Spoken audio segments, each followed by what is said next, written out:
ஃபுல்லாக ஃபயர் வரும்.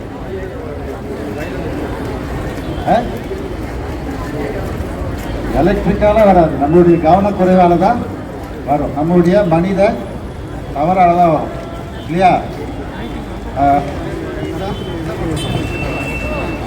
கவனக்குறைவாக இருந்தால் என்ன பண்ணுவோம், அது இன்னொரு வயரோட சேர்ந்து காற்று அடிச்சோ இல்லை ஃபேன் காற்றுல என்ன பண்ணுவோம், ஷார்ட் சர்க்யூட் வரலாம், ஒரு இது வரலாம், ஷார்ட் கட் வரும். அப்புறம் எக்யூப்மெண்ட்டை ரொம்ப நேரம் ஓட வரும். மிஷினில் ரொம்ப நேரம் ஓடினா என்ன ஆகும், ஹீட் ஆகுமா? எந்த மிஷின் ஓடினாலும் ரொம்ப நாள் ஹீட் ஆகும்.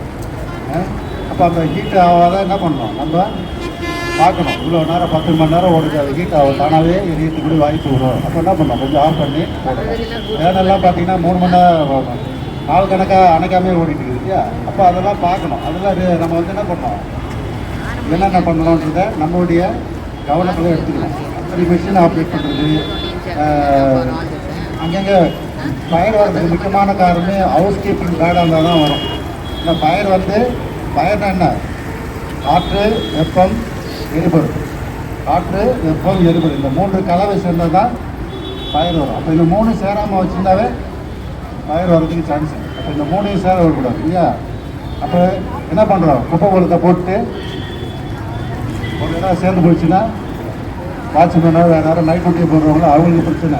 அவர் வந்து டம்படிப்பார், நைட்டில் தூங்காமல் இருக்குது, அவர் தூக்க காலத்தில் தூக்கி போட்டுருவார். இல்லை ஒருத்தர் வந்து என்ன பண்ணுவார், நைட்டில் வாட்ச்மேன் கொசுவத்தி கொடுத்துட்டு பக்கத்துலேயே போர்டிங் வச்சுருவார். அப்போது எரியும், நைட்டு மிஷினை அணைக்காமல் போயிடுது, மறந்து போயிடுது. இது மாதிரி சமயத்தில் நம்மளுடைய கவனக்குறைவால் ஃபயர் வரும். அதெல்லாம் அவாய்ட் பண்ணணும். சரி, நம்மளுடைய கடமை என்னென்ன இருக்குது, இல்லை நம்மளுடைய அப்ளிகேஷன், நம்மளுடைய டியூட்டிஸ், ரெஸ்பான்சிபிலிட்டி என்ன இருக்குது, ஒர்க் பண்ணுறோம் என்னென்ன இருக்குது தெரியுமா? நமக்கு ஐடென்டி போடணும். அடுத்தது பிளான் பண்ணணும், என்ன பண்ணணும், நமக்கு என்னென்ன ரெஸ்பான்சிபிலிட்டி இருக்குது, இங்கே இருக்கிற எக்யூப்மெண்ட்லாம் என்ன பண்ணணும், மெயின்டைன் பண்ணணும். அந்த நாப்பை பிடிக்கிட்டு போகும்போது நாப்பை பிடிக்கிட்டு போயிட்டே இருக்கக்கூடாது. இதெல்லாம் மாட்டி வச்சுக்கிறாங்க இங்கே, அப்படின்னு என்ன பண்ணக்கூடாது, ஒரு பைப்பை பிடிக்கிட்டு போயிடக்கூடாது, என்ன பண்ணணும். அப்புறம் அந்த சந்தில் இதை ஒரு குச்சியை அடிச்சுட்டு போயிடக்கூடாது. அப்போ ஆப்ரேட் பண்ணும்போது என்ன பண்ணுவோம், அதுக்குள்ள ஒரு கேஸ் இருக்குது, கேஸ் அடித்து தான் உள்ள பவுடர் வெளியே வரணும். நீ அந்த இடத்துல வேணா ஒரு குறும்புத்தனமாக என்ன பண்ணுவாங்க, நம்ம ஸ்டூடெண்ட்ஸோட குறும்பு என்ன பண்ணுவாங்க, ஒரு குச்சி எடுத்து அடிச்சு வச்சுருவாங்க. இதையும் சந்து இருக்குது இல்லைன்ட்டு குச்சி வச்சு அடிச்சிடுவாங்க. அப்போ என்ன ஆகும், ஆப்ரேட் பண்ணும்போது ஆப்ரேட் பண்ணுறவங்களுக்கு இவங்களுக்கு ஆபத்து வரும். ஏன்னா மேலே வந்து அடிச்சிடும். அப்போ நமக்கு ரெஸ்பான்சிபிலிட்டி இருக்குது இல்லையா? ஒவ்வொரு மனுஷனுக்கும் சோஷியல் ரெஸ்பான்சிபிலிட்டி இருக்குது. நம்மளுக்கு சோஷியல் ரெஸ்பான்சிபிலிட்டி. நம்ம என்ன பாதி படித்தது என்ன, கவர்மெண்ட்டாக தான் படித்தோம், நம்மளே படிச்சுட்டோமா? ப்ரைவேட்டில் படித்தா கூட கவர்மெண்ட் பாதி கட்டுது. நம்ம நீங்கள் கட்டுற ஃபீஸ் எல்லாம் முழுங்கான ஃபீஸ் இல்லை, கவர்மெண்ட்டு. அப்போ நமக்கு கவர்மெண்ட்டுக்கு நம்மளுடைய சமுதாயத்துக்கு கண்டிப்பாக கடமை இருக்குது. என்ன பண்ணணும், அது அடைச்சி வச்சுருந்தா கூட பப்ளிக் வருவான் இல்லையா? ஹாஸ்பிட்டலில் பல தர பக்கம் மூவபுளாக இருக்கிறாங்க, இல்லிட்ரேட் பீப்புளும் வராங்க, நல்லா படித்தவங்களும் வராங்க. இப்போ படிக்காதவங்க அறியாதவங்க என்ன பண்ணலாம், மென்டலியாக வரவங்க கூட, மென்டல் லிட்ரேட் கூட வருவாங்க.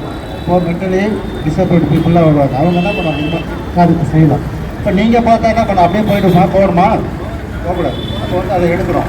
அப்போ ஒருத்தர் வந்து கீழே போட்டு போயிடுவோம், மாட்டி வச்சுக்கிட்டே கீழே போட்டு போயிடுவோம். அதை எடுத்து மாட்டணும், அது சுத்தமாக இருக்கான்னு பார்க்கணும். ரெகுலராக பீரியடிக்கெலாம் அதெல்லாம் பார்க்கணும். இந்த எக்ஸிட் ரோட்ஸ்லாம் பார்த்தீங்கன்னா நாங்கள் ஆடிட் பண்ணும்போது பார்த்தோம்.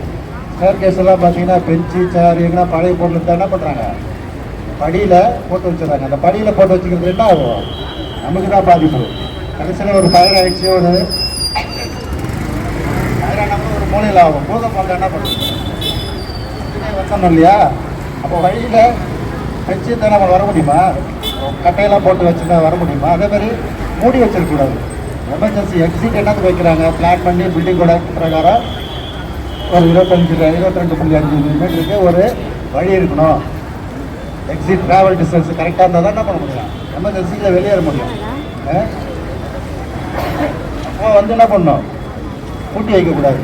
இந்த பப்ளிக் அனௌன்ஸ்மெண்ட்டுக்கு என்ன பண்ணியிருக்கீங்க, பூட்டி வச்சுருக்கீங்க. அப்போ எமர்ஜென்சியில் நீங்கள் தான் வர முடியாது, அவன் ஓடி வந்துடுவான், புரியுங்களா? அப்போ அந்த மாதிரி பூட்டி வச்சுக்கிற கேட்டெல்லாம் வந்து திறந்து வைக்கணும், எப்பவுமே வந்து திறந்துருக்கணும். அதுக்கு வந்து பில்டிங்கோட ஆக்ட் பிரகாரம் தான் எல்லா எக்ஸிட்டும் வச்சுருக்காங்க, ஸ்கேன் கீஸ் வச்சுக்கிறாங்க.